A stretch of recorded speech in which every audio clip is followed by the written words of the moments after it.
I was 3 hours into updating the EPA permit matrix when my phone buzzed on the corner of my desk. It was 6:47 on a Thursday evening. Most of the building had already cleared out. I remember the hum of the HVAC system, the way the overhead fluorescence buzzed slightly off-key in the back corner of my office, the corner I'd occupied for 19 years. I looked at the screen. It was a calendar invite from HR. Subject line, transition discussion, Friday, 9 a.m.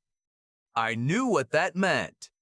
I set the phone face down and finished the row I was working on. Unit 4 wastewater discharge figures. I'd been tracking those numbers since before half the current staff had graduated high school. I saved the file, closed my laptop, and drove home. I didn't sleep much that night. I'd spent 19 years at Haverson Industrial Solutions, a mid-size environmental compliance contractor out of Baton Rouge. We worked primarily on federal contracts, EPA oversight projects, Army Corps permitting, OSHA technical audits for industrial clients up and down the Gulf Coast. It was not glamorous work. It was not the kind of job you described at dinner parties and watched people's eyes light up. But it was essential, the kind of essential that only becomes visible when it stops working. My title was Senior Compliance Officer, which was a modest name for what I actually did. I was the keeper of the licenses. Over nearly 2 decades, I had accumulated and maintained 29 individual federal certifications and permits, EPA-issued, Army Corps certified, OSHA qualified, and a handful of state-level Louisiana and Texas credentials that were required for our specific contract portfolio. Each one had renewal cycles, continuing education requirements, audit trails. Some of them had taken years to qualify for. The critical detail, the one that would matter enormously about 8 months later, was buried in my original employment contract, drafted back when the company was small enough that the owner, a quiet man named Bill, handled most of these things personally. The clause read, in standard legal language, that any professional licenses or certifications obtained under company sponsorship and maintained under company-funded continuing education were tied to my personal credentials and could not be transferred, reassigned, or retained by the employer upon separation. If I left, voluntarily or otherwise, those certifications left with me. The company had never flagged it. I'm not sure anyone had read my original contract in 15 years. I had read it several times. The woman who changed everything arrived on a Monday in early spring, introduced in an all-hands email as our new vice president of operations. Her name was Stephanie, and she came from a consulting background, mostly tech sector efficiency work, some supply chain optimization, a lot of the kind of resume that looks impressive until you start asking specific questions. She was 34 years old. She was the daughter of the company's new majority investor, a private equity group out of Dallas that had acquired a controlling stake 6 months prior. I only learned that second part later. At the time, she was introduced simply as a hire, someone with a fresh perspective on scalable growth. I tried to give her a fair shot. I put together a full briefing document, our active federal contracts, the compliance calendar, the license renewal schedule, which permits were up for renewal and when, what happened if any of them lapsed. I requested a meeting. She confirmed it, then rescheduled twice, then sent her assistant to collect the document and never mentioned it again. The first time I heard the phrase, I was standing in the hallway outside the second-floor conference room. The door wasn't fully closed. Stephanie was on a call, and her voice carried. The compliance overhead is a legacy cost structure, she was saying. We're carrying a lot of dead weight in the form of institutional habit. Some of that institutional habit has a salary attached to it. I stood there for a moment. Then I walked back to my office and pulled up the EPA permit matrix again. Institutional habit, 29 federal certifications, 19 years of audit trails, dead weight. All right. The reorganization was announced 6 weeks later. My position was being restructured. The compliance function would be distributed across departments under a new automated workflow system that Stephanie's former consulting firm had conveniently developed and was now selling to us at a significant contract rate. There would be a transition period. HR would be in touch about severance. I was 53 years old. I had a mortgage on a house in Metairie, a daughter in her second year at LSU, and a very clear understanding of exactly what those 29 certifications meant to the company's ability to operate. I called my attorney that same afternoon. She had handled my original hire paperwork, and she remembered the contract clause immediately. She confirmed what I already knew. The certifications were mine. If I was terminated, they went with me. The company could not compel me to maintain them on their behalf after separation. They could not transfer them to another employee. They would need to either requalify someone from scratch, a process that takes, in some cases, 2 to 3 years, or cease operations on any contract requiring those credentials. I asked her one specific question. Was there anything preventing me from voluntarily allowing certain certifications to lapse after my separation? She said no, they were mine. What I did with them after I left was entirely my business. I thanked her, hung up, and sat quietly in my kitchen for a while. I want to be clear about something. I didn't make any decisions that night. I didn't plot anything out. I went to work the next morning and the morning after that. I did my job.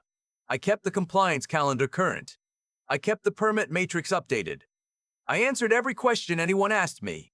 I trained nobody, because nobody asked me to train anyone. That was not my choice. That was the company's choice. The Friday meeting was what I expected. HR manager, a woman I'd always liked, looking uncomfortable, a printed separation agreement, 4 weeks of severance, 1 week per 5 years of service, which is the Louisiana standard, CLBRA information, a list of company property to return, sign here, here, and here. I read every page. I asked 2 clarifying questions. I signed. The HR manager walked me to my office to collect my personal items. 1 box. 19 years fit into 1 box, which tells you something about how I'd lived in that building. I said goodbye to the 2 colleagues I passed in the hallway. I drove home. That's fast. And I remember thinking, that's fast, of reviewing my certifications. Of my 29 credentials, 8 were directly tied to active federal contracts that Halverson was currently executing. 3 of those were EPA discharge permits for an industrial client in Lake Charles. 2 were Army Corps navigability certifications required for a dredging oversight contract on the Caucasus River. 1 was an OSHA process safety management qualification tied to a refinery audit contract that was mid-cycle. The remaining 2 covered general federal contractor eligibility. I did not contact the relevant agencies. I did not do anything. I simply stopped paying the maintenance fees and continuing education costs that I had always paid personally, costs the company had reimbursed, but which, now that I was separated, they were no longer reimbursing. Without active maintenance, certain credentials begin an automatic lapse process. It is not dramatic, it is administrative. Paperwork stops moving, and eventually a clock runs out. I started looking for work. I had been out of the job market for 19 years, which is its own kind of unsettling. I updated my resume for the first time since the second Bush administration. I reached out to a few contacts I'd maintained through professional conferences. I applied to 3 positions. Within 2 weeks, I had 2 interviews. Within 6 weeks, I had an offer. The position was Senior Compliance Director at a federally licensed environmental consulting firm headquartered in Houston. The salary was 22% higher than what I'd been making at Halverson. They were specifically interested in my certification portfolio, particularly the EPA and Army Corps credentials, which are not common and not quickly replaced. I accepted the offer. I gave them a start date 5 weeks out. 3 days after I accepted, my phone rang. It was a number I didn't recognize, but the area code was Baton Rouge. It was Tom, a project manager I'd worked with for 11 years. He was whispering. "I don't know if I should be calling you," he said. "You can call me," I said. "The Lake Charles project," he said. "There was a compliance audit request from the EPA regional office. Routine stuff. They do it every cycle. But when they ran the credential check..." He paused. "Your certifications aren't showing as active." "No," I said. "They wouldn't be." Silence. "Does Stephanie know that the permits are in your name personally?" he asked. She received a briefing document, I said, 6 weeks before my termination. Another silence. Longer. Okay, he said quietly. Okay. I wanted you to know. I thanked him and hung up. What happened over the following 3 weeks? I know partly from Tom, partly from public contract records, and partly from a conversation I had much later with the HR manager who'd processed my separation. The EPA regional office had flagged the Lake Charles discharge permits as lapsed during a routine contractor credential verification. This triggered an automatic hold on the discharge authorization for Halverson's industrial client, a manufacturing facility that was required under its operating permit to have continuous third-party compliance oversight. Without active oversight credentials, the facility's discharge authorization went into administrative suspension, not a shutdown technically, but a suspension of the authorization to operate at full production capacity pending credential resolution. The client called Halverson. Halverson's operations team called Stephanie. Stephanie called HR, who pulled my file and found the contract clause that, apparently, no one had read since Bill drafted it 19 years ago. I was told later, by Tom, who heard it secondhand from someone in the executive suite, that Stephanie's response, upon being informed that the permits were my personal property and had lapsed with my departure, was a specific and emphatic question that I will leave mostly to your imagination. It ended with, "What do you mean they're in his name?" The Army Corps certifications went the same way. The dredging oversight contract flagged the following week. The PSM qualification for the refinery audit lapsed on its renewal date, which was a Thursday, and I know it was a Thursday because Tom texted me that morning just, "Thursday. Refinery just called." I sent back a thumbs up. The company's legal team contacted my attorney. They wanted to discuss a mutually beneficial arrangement regarding the certifications. My attorney asked them to specify. They proposed a consulting contract, me, essentially, maintaining and operating under the credentials on a contract basis while they searched for a permanent replacement. They named a figure. My attorney counter-proposed a figure that was significantly larger. They came back with something in the middle. We settled on a short-term consulting arrangement at a day rate that, annualized, would have been almost exactly twice my former salary. I worked remotely. I never went back into that building. I want to be honest about something here because I think it matters. I did not plan any of this as revenge. I did not walk out of that building on my last day with a scheme in place. What I did was I stopped paying for things that the company was no longer paying me to maintain. That is not sabotage. That is basic accounting. If they had asked me during the transition period to document the credential structure, to explain what would happen if those certifications lapsed, I would have told them. I told them in the briefing document. I requested a meeting. They rescheduled twice and never followed up. The only decision I made was to not volunteer information that nobody asked for to an organization that had decided I was dead weight. The consulting arrangement lasted 4 months. During that time, I helped them navigate the credential gap, worked with the EPA and Army Corps regional offices to maintain continuity on the active projects, and documented everything thoroughly enough that a qualified replacement could eventually take over. I did the work I'd always done. I was paid fairly for it. When the arrangement ended, there were no hard feelings on my part. I don't know what happened to Stephanie. Tom left the company about 2 months after I did. I heard through the professional network that there was a significant reorganization in the operations leadership sometime in the fall, but I don't know the details, and honestly, I stopped caring about the details somewhere around the 3rd week of my new job in Houston. The new job is good. The team is competent. They ask questions. When I produced my credential portfolio in the onboarding meeting and walked them through the renewal calendar, the compliance director, a woman about 10 years younger than me who clearly knew exactly what she was looking at, leaned back in her chair and said, "How long did it take you to build all of this?" 19 years, I said. She nodded slowly. "We're going to take very good care of you," she said. That was 8 months ago. Last month, I renewed my EPA Region 6 discharge certification. I paid the fee myself, the same way I always have. It renewed without issue. I filed the paperwork, updated my folder, noted the next renewal date in my calendar. Some people have asked me if I feel guilty about the Lake Charles situation, about the delays, about the clients who were caught in the middle of something that wasn't their fault. I do think about that. Those were real companies with real employees and real operational timelines, and disruption is never cost-free. If there was a version of this where I could have protected those clients while also protecting myself, I would have chosen it. But here's what I've come to. I gave that company 19 years. I gave them a complete briefing document 6 weeks before they let me go. I requested a meeting to explain the credential structure in plain language. They rescheduled me twice. The outcome of that choice was theirs, not mine. My daughter asked me, when all of this was settling down, whether I felt like I'd won. I thought about it for a minute. We were sitting on the back porch of my house. It was October, which in South Louisiana means the heat has finally broken and the evenings are actually pleasant for the first time since May. I had a glass of sweet tea. She had her laptop open, working on a paper for her environmental policy class, which, she told me with a straight face, was covering federal permitting structures that semester. I don't think of it as winning, I told her. I think of it as they had all the information. They just chose not to look at it.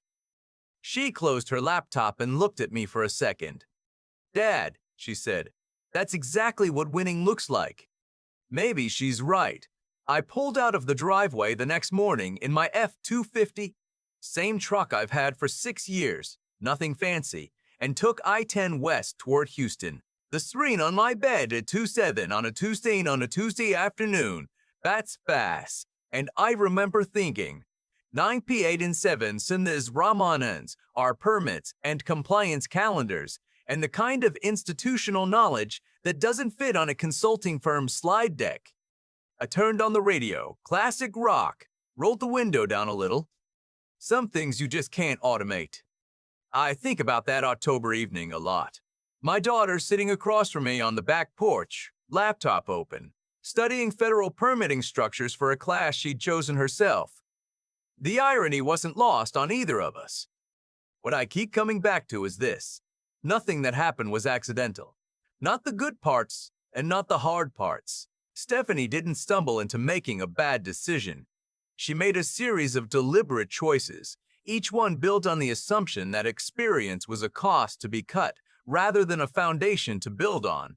And I didn't stumble into being okay when it was over. That took 19 years of showing up and doing the work right, even when nobody was watching, even when the work was unglamorous and the recognition was non-existent.